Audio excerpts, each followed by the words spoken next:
चिंता चिता के समान होती है। यह बात हम सब हमेशा से सुनते आए हैं, लेकिन चिंता कैसे नहीं किया जाए इसका तरीका शायद ही आपको किसी ने बताया होगा। आज की किताब आपके इसी सवाल का जवाब है। यह एक ऐसी गाइड है जो आपके आंतरिक शांति और खुशी को जागृत करने में मार्गदर्शन करेगी, जो हमें सक्रिय होना भी सिखाएगी और साथ ही साथ यह भी सिखाएगी कि किसी चीज के बारे में चिंता करने के बजाय अपने लक्ष्य और काम पर ध्यान केंद्रित कैसे किया जाए। अगर आप हर छोटी बड़ी बात को लेकर चिंतित रहते हैं, टेंशन लेते हैं, तो यकीन मानिए आज आपकी यह दुविधा खत्म हो जाएगी।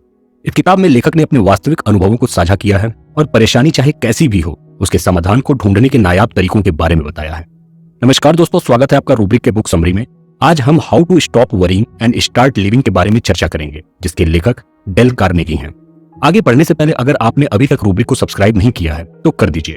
यकीन मानिए हम आपको इस सब्सक्रिप्शन का अफसोस कभी नहीं होने देंगे। अपनी चिंता को जड़ से खत्म करने के लिए सबसे पहले तो यह जानना जरूरी है कि हमारे परेशानियों के वास्तविक कारण क्या हैं। हम आखिर क्यों परेशान हैं? आज हर व्यक्ति किसी न किसी चीज को लेकर चिंतित रहता है, लेकिन इनमें से ज्यादातर लोगों को यह पता ही नहीं होता कि उनके चिंता की असल वजह क्या है, और उसी वजह को पहचान कर हम अपनी चिंता से मुक्त होने के लिए पहला कदम उठाते हैं। बेशक किसी चीज को लेकर बेपरवाह होना अच्छा नहीं माना जाता है, लेकिन अपनी चिंता के प्रति बेपरवाह होकर अपने कार्य और लक्ष्य पर ध्यान देना ही हमें सफल और खुश इंसान बनाता है। हम हमेशा अपने भविष्य को लेकर चिंतित रहते हैं, लेकिन सच तो यह है कि हमारा भविष्य सिर्फ इस बात पर निर्भर करता है कि हम आज क्या कर रहे हैं। प्रेजेंट पर फोकस करके और अतीत का पछतावा और भविष्य की चिंता छोड़कर ही हम अपने जीवन में खुशी, स्फूर्ति और सफलता को शामिल कर सकते हैं। अभी इसी वक्त से अपने भविष्य को लेकर चिंता करना या डरना छोड़ दीजिए और एक बात हमेशा याद रखिए, जो होना है वो होकर रहेगा। वो आपके कंट्रोल में नहीं है। आपके कंट्रोल में है तो सिर्फ आपका कर्म। तो आप सिर्फ उस पर फोकस कीजिए। बाकी सब संभालने का काम इस नेचर का है, इस प्रकृति का है, और प्रकृति अपना काम बखूबी जानती है। एक बात तो हम सबको पता ही होगी कि हमें जो भी चाहिए उसे एक पेपर पर लिखकर अपने घर के दीवार पर टांग देना चाहिए और उसे रोज पढ़कर प्रायोरिटी के हिसाब से काम करना चाहिए। लेकिन विडंबना यह है कि यह जानने के बावजूद भी ज्यादातर लोग इसको अपने जीवन में शामिल नहीं करते, जबकि ऐसा करना हमारे जीवन को चमत्कारिक रूप से बदल सकता है। उदाहरण के लिए, अगर आपको घर खरीदना है तो आपको बैठकर यह नहीं सोचना है कि मेरे पास पैसे नहीं है, अब मैं क्या करूं, बल्कि आपको घर कैसे खरीदना है उसके ऊपर काम करना होगा। सबसे पहले तो आप अपना बजट बनाइए, उसके बाद आपको घर कब और कहां लेना है उस पर विचार कीजिए और उसे एक पन्ने पर लिखिए, और यकीन मानिए आप बिना किसी चिंता या परेशानी के अपने रिजल्ट्स तक बहुत जल्दी और आसानी से पहुंच जाएंगे। इसके अलावा हमें हमारे प्रोग्रेस को नियमित रूप से एनालाइज करके यह विचार करते रहना चाहिए कि और किस क्षेत्र में हम अपने आप को और ज्यादा सुधार सकते हैं।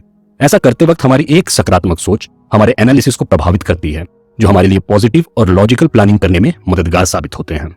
किसी भी प्लानिंग को करते वक्त हमें उसके सबसे खराब परिणाम के बारे में सोचकर उसके लिए भी प्लानिंग करना चाहिए।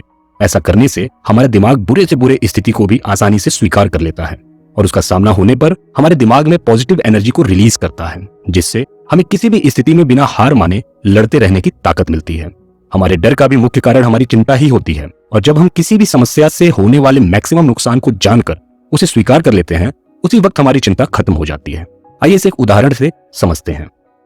मान लीजिए आपसे ऑफिस में कोई ब्लंडर मिस्टेक हो गई है। अब आप इस चिंता में मरे जा रहे हैं कि बॉस को पता चलने पर क्या होगा, कहीं वो मुझे नौकरी से तो नहीं निकाल देगा, कहीं हर जगह हल्ला तो नहीं हो जाएगा, फिर मुझे नौकरी कौन देगा, मेरा करियर तो खत्म हो जाएगा, मैं फिर क्या करूंगा, अपने लोन्स के ईएमआई, घर की रिस्पॉन्सिबिलिटीज को कैसे संभालूंगा। अब इस चिंता में आप दिन रात परेशान होकर बाकी काम छोड़ दिए हैं। अब जरा रुकिए और 10 मिनट ध्यान से सोचिए।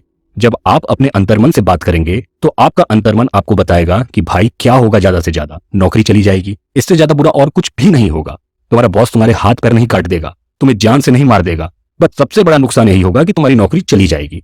और रोज रोज इस चिंता में मरने के बजाय अभी जाओ और अपने बॉस को बताओ, उस परिस्थिति का सामना करो और मैटर को क्लोज करो। नहीं तो कुछ हो ना हो, हाँ, तुम मानसिक रोगी जरूर बन जाओगे। बस अंतर्मन की यह बात, जिसे अगर हम ध्यान से सुन लें तो हमारी चिंता वहीं खत्म हो जाती है। और फिर जब आप अपने बॉस को जाकर उस गलती को स्वयं स्वीकार करते हैं तो बॉस बदले में आपको थोड़ा डांटेगा और बोलेगा आगे से ऐसा नहीं होना चाहिए। बस दैट्स इट। तो देखा आपने, आप कहां तक सोच लिए और अंत में क्या हुआ। जब हम लगातार चिंता या तनाव में रहते हैं तो उस वक्त हम अपने शारीरिक कार्य क्षमता को नुकसान पहुंचा रहे होते हैं, जिसकी वजह से हमें high blood pressure, heart disease और अल्सर जैसे बीमारियों के होने की संभावना बढ़ जाती है। और वहीं इसके विपरीत जब हम कम चिंता करते हैं तब हमारी क्वालिटी लाइफ एक्सटेंड हो जाती है। ध्यान रहे, जब आप किसी भी परेशानी से चिंतित होते हैं तो आप उस परेशानी का रिव्यू कीजिए और उसके जड़, उसके पीछे के कारण को ढूंढने की कोशिश कीजिए। और एक बार जब आप सारे पॉइंट्स और फैक्ट्स को क्रिटिकली एनालाइज कर लेंगे तो यकीन मानिए आपको आपके परेशानी का समाधान भी आसानी से मिल जाएगा। हाँ, यहाँ ध्यान रखने वाली बात यह है कि एनालाइज करते वक्त आपके फैक्ट्स और रीजंस असली होने चाहिए, नहीं तो आप कंफ्यूज होकर अपनी समस्याओं को और भी ज्यादा बढ़ा लेंगे। ऐसी स्थिति में आप स्वयं से यह सवाल पूछिए कि अगर आप अपनी समस्या को हल नहीं कर पाए या आप अपने लक्ष्य तक नहीं पहुंच पाए तो इसका सबसे खराब पॉसिबल आउटकम क्या हो सकता है। फिर आप इस खराब स्थिति को स्वीकार करके अगर संभव है तो प्लान बी भी बना लीजिए। इसके बाद शांत मन से और अपने अंतर्मन की मदद से अपने सबसे खराब संभावित परिणाम को सुधारिए, जिससे आपको और भी बेहतर परिणाम मिल सकते हैं। इसके अलावा हमारे बेफिजूल के चिंता का सबसे बड़ा दुश्मन हमारी व्यस्तता होती है। हमें स्वयं को किसी न किसी अच्छे कार्य में व्यस्त रखना चाहिए। एक रिसर्च के मुताबिक मानव मन बहुत सारी चीजों को एक साथ नहीं सोच सकता है। इसका सीधा मतलब यह है कि हम खुशी और परेशानी को एक साथ महसूस नहीं कर सकते हैं। ऐसे में जब हम स्वयं को हमारी मनपसंद एक्टिविटीज में व्यस्त रखते हैं तो हमारा दिमाग सकारात्मक विचारों से भर जाता है, और इसीलिए डॉक्टर्स भी एंजाइटी पेशेंट्स के लिए ऑक्यूपेशनल थेरेपी का इस्तेमाल करते हैं। इसलिए हमें अपने आप को किसी न किसी चीज में व्यस्त रखना चाहिए जो हमारी मदद व्यर्थ की चिंताओं से दूर रहने में करता है। इसके अलावा हमें छोटी चीजों को अपने जीवन को बर्बाद करने की अनुमति बिल्कुल भी नहीं देनी चाहिए। हर छोटे मोटे मुद्दों पर परेशान न होकर हमें मन को बेचैन करने वाली चीजों को अवॉइड करना चाहिए। इसके लिए अभी अपने जीवन के व्यर्थ और छोटे मुद्दों की पहचान कीजिए। यह जानिए कि वो कौन सी व्यर्थ सी चीजें हैं जिसपे आप चिंता कर रहे हैं, जैसे कल सुबह पानी आएगा कि नहीं, आज मैं अपनी फ्लाइट पकड़ पाऊंगा कि नहीं, पेट्रोल पंप खुला होगा कि नहीं। ऐसी बातों पर व्यर्थ की चिंता सिर्फ और सिर्फ आपके समय और स्वास्थ्य की बर्बादी है। इसकी जगह पर अपने दिमाग को महत्वपूर्ण काम पर फोकस कीजिए, और चिंता करनी ही है तो किसी बड़े मुद्दों पर चिंता कीजिए, जैसे आज मैं ऐसा क्या करूं कि 5 साल बाद अपने सपनों के जीवन को अच्छे से जी पाऊंगा। और एक बात हमेशा याद रखिए कि हर छोटे मुद्दों पर चिंता करने के लिए आपका जीवन बहुत छोटा है। इसके अलावा एक और व्यर्थ की चिंता है कल की चिंता। कल क्या होने वाला है उसके पीछे चिंतित रहने का कोई लॉजिक नहीं होता है, बल्कि इससे तो अच्छा यह है कि हम सोचें कि अगर ऐसा हुआ या वैसा हुआ तब हम क्या करेंगे, और फिर अपना सबसे बेस्ट दीजिए। आपके परेशान होने का फायदा तभी है जब आप उस स्थिति को बदल सकते हैं, उसे रेसिस्ट कर सकते हैं, और अगर नहीं कर सकते हैं तो बेफिजूल की चिंता को छोड़कर आगे बढ़िए। आइए अब हम उन 7 तरीकों के बारे में जानते हैं जो हमारे जीवन में शांति और प्रसन्नता प्रदान करने में काफी मददगार साबित होते हैं। पहला, अपने मन को शांति, साहस, स्वास्थ्य और आशा के विचारों से भरिए, क्योंकि कोई भी कल्पना वास्तविकता तब बनती है जब हमारा डोमिनेटिंग माइंड हमारे थॉट्स को क्रिएट करता है। अगर हम लगातार यह सोचते रहेंगे कि हमारे साथ कुछ बुरा होने वाला है तो हमारी ऐसी सोच हमारे दिमाग पर हावी हो जाएगी और उसे हकीकत में बदल देगी।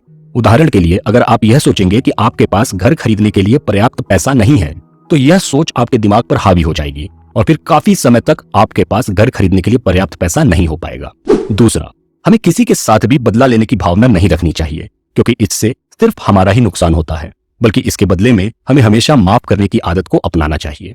तीसरा, हमें किसी भी से ग्रेटिट्यूड की उम्मीद नहीं रखनी चाहिए। मतलब जब हम किसी की मदद करते हैं और उसके बदले में अगर सामने वाला हमें धन्यवाद ना भी बोले तो हमें परेशान या नाराज नहीं होना चाहिए। किसी की मदद करने में हमारा ही फायदा होता है, इससे हमारे दिल को सुकून, शांति और खुशी मिलती है। चौथा, हमें हमारे ब्लेसिंग्स को याद करना चाहिए, ना कि मुश्किलों को।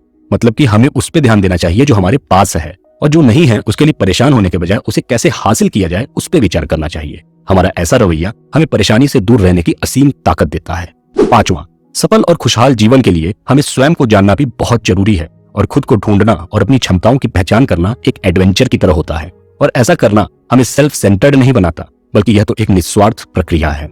छठवां, जो भी काम हम करते हैं उसमें हमें यह ढूंढना चाहिए कि हम कौन सी चीजों में बेहतर और कौन सी चीजों में खराब हैं। अपने पैशन को पहचानिए और उसके ऊपर काम कीजिए, जो आपको कहीं ना कहीं अच्छा परिणाम ही देगा। और सातवां, अगर आप यह जान जाएं कि नकारात्मक को सकारात्मक में कैसे बदलना है तो आप जीवन में बहुत आगे बढ़ सकते हैं। हमेशा अपने फायदे के बारे में सोचिए। अगर आपको जीवन में लेमन मिला है तो उसे लेमनोड बना दीजिए। इसका मतलब यह है कि अपनी मुश्किलों से हमेशा कुछ सीखते रहिए। अच्छा, अगर मैं आपसे यह कहूं कि आपकी हर चिंता को खत्म करने का एक बहुत सरल अचूक उपाय है मेरे पास, तो शायद आपको यकीन नहीं होगा, पर यकीन कीजिए वाकई में है। और वो अचूक उपाय है हमारी प्रार्थना। जी हाँ, प्रार्थना में अद्भुत शक्ति होती है जो हमें हमेशा प्रेरित रखती है और हमारे हर उन समस्याओं का समाधान देती है जो हमें परेशान कर रही होती हैं। इनसे हम हमेशा सकारात्मक महसूस करते हैं और यह हमें हमारी समस्या किसी के साथ साझा करने जैसा सुकून भी दिलवाती हैं। यह प्रार्थना ही है जो हमें एहसास दिलाती है कि हम हमारी परेशानी में अकेले नहीं हैं, बल्कि कोई दिव्य शक्ति है जो हमारे साथ हमारे लिए चल रही होती है। आप कभी आजमा कर देख लीजिएगा, जब भी आप चिंतित हो तो अपनी आंख बंद करके उस शक्ति को याद कीजिए जिस पे आप भरोसा करते हैं, और उनसे कहिए कि हे प्रभु, मैं परेशान हूँ, मैं इस संकट में फंसा हूँ, मैं अपनी सारी परेशानी आपको सौंपता हूँ, संभाल लीजिएगा। और इतना बोलते ही आप चिंता मुक्त महसूस करने लगेंगे, और तो और आपकी वो परेशानी का हल या समाधान भी आपको आसानी से मिल जाएगा। हम अक्सर लोगों के मुंह से यह सुनते हैं कि अतीत और भविष्य की चिंता छोड़कर वर्तमान में जियो, लेकिन यह होता कैसे है यह कम ही लोग बता पाते हैं।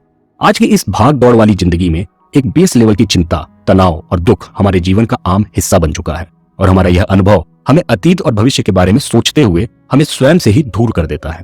वर्तमान में जीने का मतलब यह है कि हमारा मन और चेतना इस पल में क्या हो रहा है उसी के बारे में सोचे, न कि अतीत और भविष्य के बारे में सोचकर चिंतित और विचलित हो। इसके अलावा एक सबसे सामान्य चिंता है जो आज हर किसी में देखने को मिलती है, वो यह है कि लोग क्या कहेंगे, यानी कि आलोचना।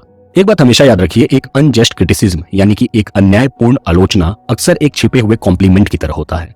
जब कोई हमारी आलोचना कर रहा होता है तो उसे लगता है कि उसका महत्व ज्यादा बढ़ रहा है। इसका मतलब सीधे तौर पर यह है कि उसे अटेंशन चाहिए, और उसे लगता है कि वो ऐसा करके बाकी लोगों को खुश और संतुष्ट कर रहा है, जबकि उसका ऐसा रवैया किसी और को नहीं बल्कि सिर्फ और सिर्फ उसे यानी कि आलोचक को ही संतुष्ट और खुश करता है। जब हम किसी महत्वपूर्ण चीज में फेल होते हैं, जैसे रिश्ते, काम या स्कूल में, तो यह हमारे लिए बेहद दर्दनाक होता है। यह हमारे मन को बहुत सारे विचार से भर देता है। ऐसे समय में हमें स्वयं से यह सवाल पूछना चाहिए कि हमें वास्तव में क्या चाहिए और हम अपने बारे में क्या सोचते हैं। एक रिसर्च के मुताबिक कुछ गलत होने पर जब हम किसी नकारात्मक घटनाओं को दोष देते हैं तो उस वक्त हम डिप्रेशन और किसी हेल्थ इशू से सफर कर रहे होते हैं। लेकिन वहीं जब हम अपनी गलती को पहचान कर स्वीकार करते हैं और खुद का कंस्ट्रक्टिवली क्रिटिसिज्म करते हैं, अपने आप को अपने सुधार के लिए सही से समझाते हैं, तो हमारा ऐसा रवैया हमें ऑप्टिमिस्ट और सफल बनाता है। थकान और चिंता दो ऐसे कारक होते हैं जो हमें अपनी लाइफ में कभी आगे बढ़ने ही नहीं देते हैं, और अगर हमें सफल होना है तो इन्हें रोकना आना बेहद जरूरी है। आइए इनको रोकने के उन 6 नायाब तरीकों के बारे में जानते हैं जिन्हें आजमाकर हम अपनी ऊर्जा और उत्साह दोनों को ऊंचा रख सकते हैं। पहला, थकने से पहले आराम कीजिए। जब हम मेंटली और फिजिकली थक जाते हैं तो हमें हमारे एनर्जी कम होने का वार्निंग साइन मिलने लगता है। हमें उस वार्निंग साइंस को पहचान कर उससे पहले रेस्ट और रिलैक्स कर लेना चाहिए, नहीं तो हम पूरी तरह से ड्रेन हो जाते हैं और फिर किसी काम को शुरू करने में ना तो हमारा मन लगता है और ना ही हिम्मत होती है। ठीक किसी मोबाइल फोन की बैटरी की तरह, जैसे एक बार अगर बैटरी ड्रेन हो गई तो उसको दोबारा रिस्टार्ट करने में काफी टाइम भी लगता है, और जो काम आप उस पर कर रहे होते हैं वो डाटा भी गायब हो चुका होता है। दूसरा, अपने वर्क प्लेस पर रिलैक्स करना सीखिए। अक्सर हमारे काम करने वाली जगह हमें तनावग्रस्त करने लगती है। ऐसे में हमें अपने वर्क प्लेस पे भी लोगों से इंटरेक्ट करना चाहिए और उन्हें ऑफिस के बाहर की बातें डिस्कस करनी चाहिए। समय समय पर ताजी हवा लेते रहनी चाहिए और काम के बीच में अपने डेस्क से थोड़ा दूर जाके छोटे छोटे ब्रेक भी लेने चाहिए, जिससे हमारा दिमाग फिर से तरोताजा महसूस करता है और हमारे अंदर दोबारा काम करने का उत्साह जागृत हो जाता है। तीसरा, अपने हेल्थ और अपीयरेंस की सुरक्षा अपने घर पर रिलैक्स होकर कीजिए। हमें लगता है कि हम ऑफिस के बाहर जो कुछ भी करते हैं वो हमारा रिलैक्सिंग मोमेंट होता है, चाहे पार्क में हो या रेस्टोरेंट में या फिर थिएटर में, लेकिन ऐसा सोचना बिल्कुल गलत है। हमें यह ध्यान रखना चाहिए कि जो भी हम अपने ऑफिस के बाहर करते हैं वो भी हमारे अटेंशन, एनर्जी और मूड पर इम्पैक्ट डालता है, और यह सब रिलैक्सिंग के श्रेणी में नहीं आते हैं। असल रिलैक्स अपने घर पर क्वालिटी टाइम बिताकर बिना कुछ किए स्ट्रेस लिए आराम करने में होता है। चौथा, अपने आसपास का माहौल साफ सुथरा और व्यवस्थित रखिए। हम हमेशा ऐसी जगह पर रहना पसंद करते हैं जो साफ सुथरी हो। गंदी और अव्यवस्थित जगह हमारे मन में नकारात्मक भावनाएं पैदा करते हैं, जिससे हमारी चिंता और थकान दोनों बढ़ती है। ऐसे में सबसे पहले तो हमें अपना डेस्क बिल्कुल साफ रखना चाहिए। सारे पेपर्स अच्छे से अरेंज करके जरूरी पेपर्स को आगे रखना चाहिए। हमें अपने सारे काम इंपॉर्टेंस के बेसिस पर प्रायोरिटाइज करके करने चाहिए। किसी भी समस्या का सामना होने पर उससे जुड़े सभी फैक्ट्स और फिगर्स के बारे में जानकारी लेने के बाद ही कोई निर्णय लेना चाहिए, और इन सब के साथ ऑर्गेनाइज, डिप्यूटाइज और सुपरवाइज करने की कला को भी सीखना चाहिए। पांचवा, अपने हर काम उत्साह के साथ कीजिए। जरूरी नहीं कि हमारे हर काम हमेशा एक्साइटिंग और रिफ्रेशिंग हो, लेकिन हम उस काम को कैसे लेते हैं ये उस काम के एक्साइटमेंट और रिफ्रेशमेंट पर सीधे तौर पे निर्भर करता है। हम अपने जॉब, टास्क और कोवर्कर्स को कैसे अप्रोच करते हैं, इससे हमारे वर्क प्लेस पर काफी बड़ा अंतर पड़ता है। देखिए, हमें जो काम करना है वो तो करना ही है, उसका कोई एस्केप रूट तो नहीं है, तो फिर उस काम को अच्छे मन और मुस्कान के साथ कीजिए। इससे हमें वो काम करने में मजा भी आएगा और हम अच्छा भी महसूस करेंगे। और छठवां, अपने इंसोम्निया यानी कि अनिद्रा को लेकर चिंतित मत होइए। जब हम किसी चीज को लेकर ज्यादा चिंता करते हैं तो इसका सीधा असर हमारी नींद पर होता है, और फिर उस चिंता के साथ साथ नींद ना पूरा होने की चिंता भी जुड़ जाती है। आप सोचने लगते हैं कि मुझे नींद क्यों नहीं आ रही, कहीं मैं बीमार तो नहीं हो रहा या हो रही हूं। अब जरा सोचिए, पहले क्या आया, अनिद्रा या फिर चिंता? यहाँ पर हमें अपने अनिद्रा के बारे में चिंता करने के बजाय अपने हार्ट बीट को स्लो डाउन करने, अपने आप को रिजुनोवेट करने जैसे रिलैक्सिंग टेक्निक्स पर फोकस करना चाहिए। तो दोस्तों, हमारी समरी यहाँ खत्म होती है। उम्मीद है कि आपको यह समरी पसंद आई होगी। अपनी सारी चिंताओं को छोड़कर जिंदगी जीने का मजा लेने के लिए आपको यह किताब एक बार जरूर पढ़नी चाहिए, जिसे आप फ्लिपकार्ट या अमेजॉन से खरीद सकते हैं। ऐसे ही सेल्फ हेल्प बुक को सुनने के लिए रूब्रिक को लाइक और सब्सक्राइब कीजिए, और हमें कमेंट में जरूर बताइए कि और क्या आप हमसे सुनना पसंद करेंगे। धन्यवाद और नमस्कार।